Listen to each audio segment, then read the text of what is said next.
Hi, everyone, and welcome to the 2025 HOSPO Health podcast. I'm Sherri Ring. I'm the Chief Happiness Officer for the Tasmanian Hospitality Association, and I'm joined this season by none other than the former Premier of Tasmania, Peter Gutwein. Hi, Peter.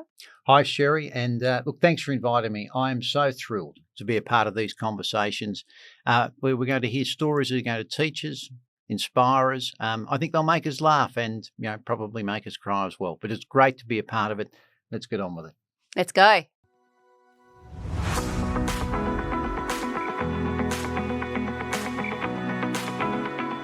"70% of people report that overcoming significant adversity has made them stronger and more resilient." Today, in this first episode of our latest HOSPO Health podcast series, we're delving into the power of persistence in the face of obstacles. Our guest and also my co-host for the podcast, Peter Gutwein, served as the 46th Premier of Tasmania, leading the state through unprecedented challenges, including the COVID-19 pandemic. His decisive actions, such as implementing some of Australia's toughest border measures, were pivotal in safeguarding Tasmania during the crisis. I'll be talking to Peter about the personal and professional hurdles he faced, the strength he drew upon to navigate them, and the transformative lessons that continue to guide his journey. Hi, Peter. Hi, Sherri. How are you? I'm great. It's great to have you and also to have you as my co-host for the series. Look, I'm so excited by it. Thanks very much for inviting me. My pleasure. Peter, I thought we might just, before I go into the questions, I just wanted to talk about that transformative journey that you've had in the last 12 months in terms of your health and well-being. Yeah, well, look, I turned 60 just before Christmas, and about 18 months ago, I realised that I was getting to the point where 2/3 of my life was basically over. That's scary. Well, yes, scary. But look, I'm an optimist, and I like to think that I'm going to live to 90 to 100. But I want that next third of my life to be the best third of my life. And so I decided to do something about it and build a base, a foundation in terms of my own health and well-being, and especially in terms of my overall level of fitness, so that I can really spring into the next 30 years. And so what do you notice is different? I mean, you're obviously stronger and fitter and leaner, but emotionally? Well, I wish I'd done this when I was 40, to be honest. In fact, I wish I did it when I was 30. Now, throughout my life, I've more or less been project-orientated in terms of my fitness. I played footy for a period of time. I trained as a martial artist for nearly 12, 15 years, but then moved away from it. I trained for marathons and ran a couple of marathons, but it's a lot of as projects, differing time lengths around them all. But what I've done with this one is actually embedded it into my life and my lifestyle. I took the view that there are 168 hours in every week, and I should be able to find, in fact, most people should be able to find, regardless of how busy they are, at least an hour a day for themselves. And so I plan that hour a day, and over each week, I usually train on 5 of those days in the gym. On all 7 of those days, I make sure that I get my steps in. On the days that I have out of the gym, I do something that is going to help my body and my mind, either some breathing or some stretching, something like that. But basically, that first hour of each day is mine. I guard it jealously, and importantly, it's become the best part of my day. It's awesome. And do your family notice a difference in, your demeanour and your, stress levels? I hope they think I'm nicer. Yeah, look, obviously. And in fact, with my kids and my wife, I haven't been on a diet, but I've changed my diet. And in doing so, just getting some of the macros right, a little bit more protein, a little less carbohydrates, management fats and oils. What I've seen is a dramatic shift in my weight. I'm 15 kilos lighter than when I was Premier. Wow, that's amazing. My strength is up over the last 12 months by about 15% as well. In fact, in terms of some exercises, I'm 50% stronger than what I was 12 months ago. And I just think it's really important in terms of building that platform. As I get older, I want to remain active. I know that being active and strength training is going to assist me in terms of dementia and Alzheimer's. It'll assist me in terms of being nimble and being structurally sound as I move forward. And so right now, I'm as fit as I felt I was when I was 30, I actually feel like I've got another lifetime in front of me. That's amazing. It's really impressive. And the thing is, it's never too late to start.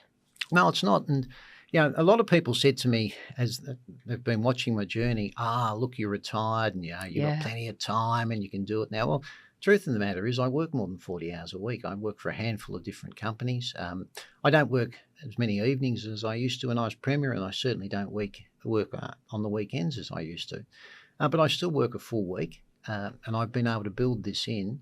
And what it's done is it's improved every aspect of my life. Exactly. And so, that 1 hour a day that these people are struggling to give up, obviously can make you more, or does make you more productive, and gives you so much more energy to do all the other things in your life anyway. Yeah, look, a good way of describing, I'm bouncing out of my skin at the moment. I can tell. It's been great, and it hasn't been difficult or hard. I've just made small changes, small adjustments, and over a period of time, I've seen some great gains. Yeah, well done you. It's amazing. Thank you. Yeah.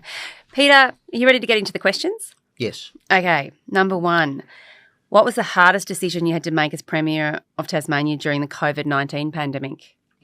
That was a difficult question. I made hundreds of decisions that were really difficult that I found that were challenging. But there was one that really did stick with me, and it was one of the first ones that I made, and it was in terms of the original announcement to shut down the businesses, the pubs and clubs that had to close, and the small businesses, and those businesses that had reasonably high foot traffic through them, so that we could stop the spread of the disease. I've always been somebody that's built businesses through my life. I've tried to create things. And you were in hospitality. I understand how challenging it is for people and how hard they work in that industry. And so when I was announcing that we were going to shut pubs and clubs and small businesses, that really did affect me. In fact, when I look back, I couldn't hold it together in Parliament. I actually shed a tear when I was making that announcement because, one, I understood the gravity of that decision and what the impact was going to be on people that were running small businesses, especially that had borrowed money, that employed staff, that had businesses that they had built over the course of maybe decades, and they'd poured their heart and soul into it. And here I was going to be the Premier that was telling them that they had to close their doors, and that really was difficult. Yeah, that must have been incredibly hard. And did you already know that there was money that people could access through the government at that stage? Look, we're at a point where at a state government level we had announced a package. The federal government had announced a package as well, but JobKeeper was only in its infancy at that particular point in time. And to be frank, it was unknown. We were hoping that we'd close, for weeks. It turned out to be months.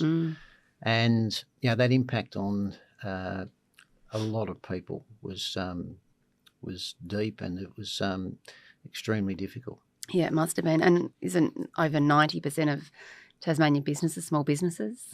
It is. And, you only had to look around Hobart or Launceston. In fact, many people didn't get the chance because they were under the stay-at-home order. But I was working in central Hobart at the time, and to see Hobart as a ghost town, it was extraordinarily strange. It really was, yeah, I remember. How did you find the resilience to make the tough calls in the face of criticism and uncertainty? And I'm sure there was plenty of criticism. Well, in any leadership role, you've got to understand what you're about. I guess it's what your purpose is. And in understanding that purpose, you set goals around it. And at the start of COVID, I like to think that my overarching purpose throughout my life has been to assist people to better their circumstances, to grasp opportunity.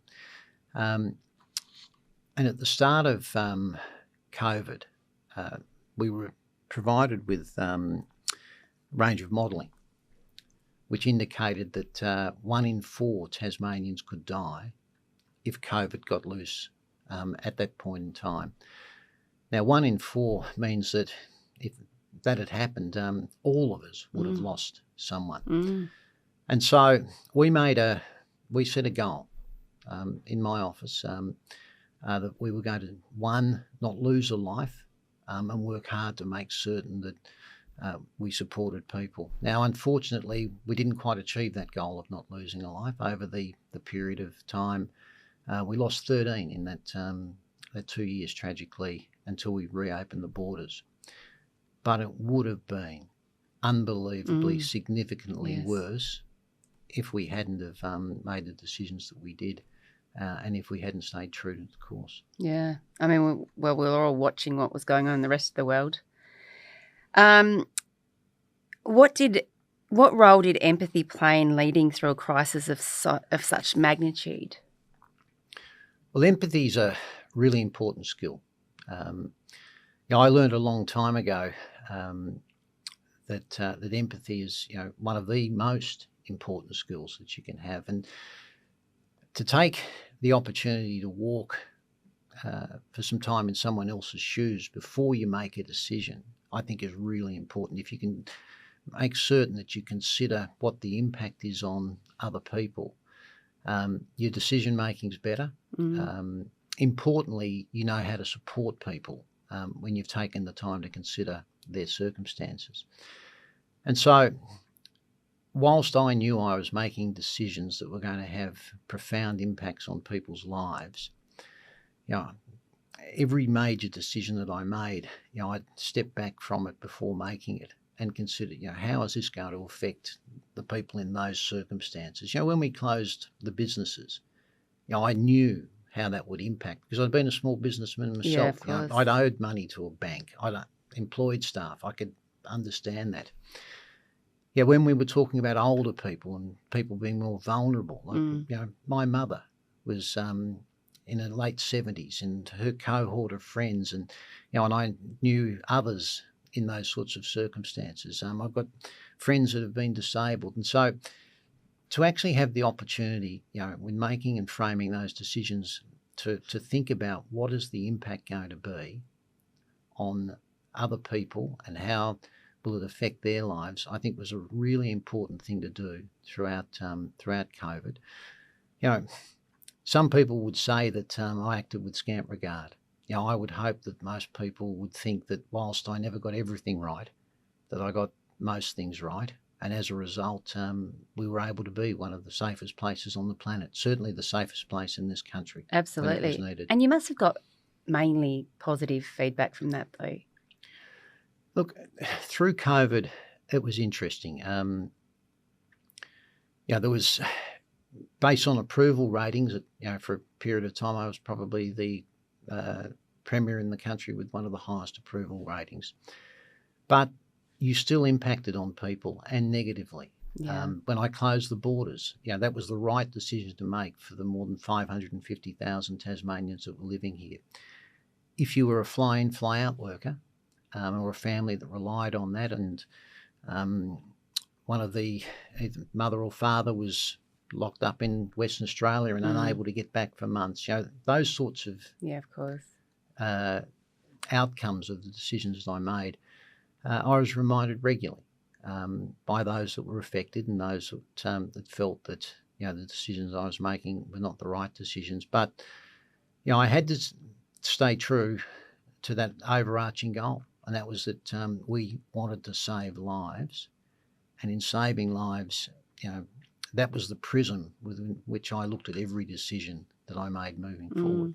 Pete, looking back, what personal growth emerged for you from those intense periods and the decisions that you made? It's certainly true that, through that period I grew. I became much, much more decisive in terms of my decision making, and certainly, as a piece of advice to anybody, understand the data, get the advice, and then make a decision. Procrastination has no place in leading people. I found that when I was presented with advice and a range of options. And usually, and through a worldwide pandemic, the advice that you receive is you've got a range of options, and not all of them are good, and not all of them are perfect. And so, what I found was that when I had the advice, the best advice that I could get, that I could consider, I then pulled the trigger as quickly as I could and made a decision and moved us forward. And that stood the state in good stead. Too often, we allow the perfect to get in the way of the good. And so that was a learning experience. And, the beauty thing is that once you have made a decision, and for those, and for leaders and for anybody in terms of their life, if you make a decision, you can always correct it at a later date. Some of the things that, in terms of COVID, they were decisions that I was making, and I was hoping that I wouldn't need to correct them, because if I'd needed to correct them, it would have meant that the virus was loose. So I was fortunate in being able to get most things right in that regard. The other thing that I learned about myself as well, I've got a very active mind, and leading into COVID, fair to say, as treasurer, and I held multiple ministries, and I was involved in the insurance sector and the hospitality sector before getting involved in politics. Now, I could juggle 4 or 5 things in my mind. Most people can. I found as COVID pushed on, I was dealing with 50 things a day. We had, there were multiple challenges that needed to be dealt with, and then on top of that, there was a state to run. Whilst we closed schools, we still had other departments that were open, and in closing schools there were a range of decisions that had to be made in respect of that, and then how do you get them back open again. And so from a personal growth point of view, I went from being able to juggle 4 or 5 different problems to being able to manage 40 to 50 different problems. Yeah, that's incredible. In fact, I found my life post-politics, when I sat down and designed the sort of life that I wanted, I now work for 6 different organisations, and I love it. And from each of those different organisations, there are different challenges every day, and it's the sort of it keeps me interested, and my mind's nimbler as a result of the effort that it had to put in throughout the COVID period. Yeah, well, that's amazing. But just going back, you were the first Premier in the whole of Australia to make that decision too, weren't you? In terms of borders? Yeah. Look, Tasmania, we led on a number of fronts. We were the first state to say no to cruise ships. The border closure, there wasn't a great deal of support, I can say that, at a national level in terms of closing the border. But when I weighed it up and looked at how you deal with a virus like this, and all of the advice I had was that the virus doesn't move by itself. The virus moves with people. So if you can stop people movement, you stop the virus. For an island state, it was a no-brainer. Of course. And, with the team that I had around me and some very sensible people, Jenny Gale, Dr. Veach, who people got to know well, Andrew Finch that was in my office, Barb McGregor. We looked at these challenges, and we took action based on, as I say, the goal that we'd set, and that was to save as many lives, in fact, to try and save every life. Still a brave decision to be the first off the block as well. Well, in a situation like that, and I don't know whether it was brave, it was certainly informed, and I took the view that it would be the best outcome for the state at that particular time. Now, what was interesting, there was quite a bit of criticism initially. Within 2 weeks, I think South Australia had closed theirs, Western Australia, Queensland, Northern Territory. It just made common sense. And I can still recall my arguments with and debates with some people about how I'd taken the view that Australia, if we should treat it like a large container ship with watertight compartments, and if a large ship gets into trouble, you lock off the compartment that's where the trouble's coming from.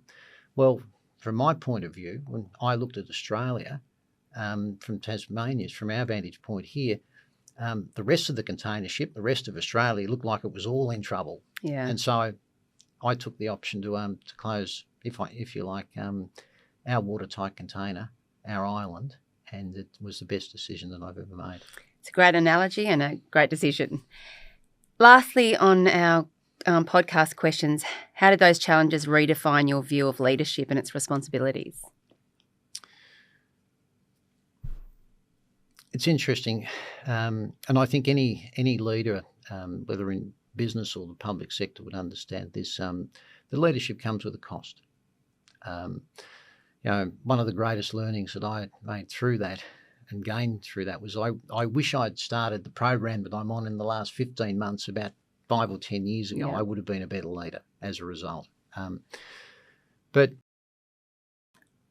the responsibility that you have, and mine was for the lives of 550,000 people, and I carried that weighted me down. That was a load for me to carry. I don't mind saying that. And I probably didn't look after myself as well as I should have through that 2-year period. I collapsed there at one stage. That's right, you did. Was that just exhaustion? 46 days straight. I was meant to have a break, and what happened was I'd worked through, it was to into July, and there was meant to be school holidays, I think, for Victoria, and Daniel Andrews ended up with a major breakout in that period. And so I didn't feel that I could pass on my responsibility as the Premier of Tasmania to the Deputy Premier or to others at a time when we were under threat. And so I worked through. And as it turned out, it went longer than what it needed to. 46 days later, I just fell over. 46 days without a break. It took a fair toll. And I can still recall getting all of the tests and the end of it and then saying, look, at the end of the day, we need to just ask you about your lifestyle because we're trying to understand what's happened. When did you last have a break? I remember going through my iPhone in the hospital a little over 7 weeks ago. Wow. And the doctor just said, look, I'll give you some advice, Premier, that's not sustainable. Yeah. Do you really prioritise your time out now? I do. Caesar said that an army's greatest weapon is rest. And it's something that we should not forget, either when leading a team or as individuals. And I found now that in terms of the program that I'm on, I prioritise what I eat, my movement, and my sleep. And you'd know if you have had a night without sleep, you lose half your strength. You've got no energy to train. You can't concentrate. And what's interesting, the vast majority of people pay zero attention to their sleep. I'd never thought about it until the last 12 to 18 months. Now I have a reminder on my phone that goes off at 9:45, says start getting ready for bed. I'm a grown adult, and so that seems a little childish, but it actually sets me up. And then I normally get my 7 hours. I'm exactly the same as you, and it's so important. Sleep is. Without sleep, you can't really do anything properly. So, Pete, we're up to our quick fire 5. We'll be having these for all of our guests, as you know. They are just quick questions with quick answers. The first one is, what's the best piece of advice you've ever received, and how's it shaped your journey in life? The harder you work, the luckier you get. I love it. What's a misconception about you that you wish people understood? Look, that's tough. I was looking at all of the negatives and thinking about this. What have people said about me on social media? What do they? Who do they think I am? Look, I think people don't understand. That fundamentally I'm a kind person. I think people probably do understand that, given what you got us through COVID. Number 3, if you could go back in time, I love this one. If you could go back in time, what's the one piece of advice you'd give to your younger self? Be brave and set no limits. I love it. Great answer. How do you hope to be remembered both personally and professionally? as an ordinary bloke that did his best with the tools that he brought to the table. And lastly, what's a book, film or experience that profoundly influenced your outlook on life or work? I was thinking really deeply about this. And once you get to 60, you've seen a lot of films and you've read a lot of books and you've had a lot of experiences. But one book, when I look back, and I would have picked this up be over 30 years ago, early after I joined the insurance industry, so in the late 80s.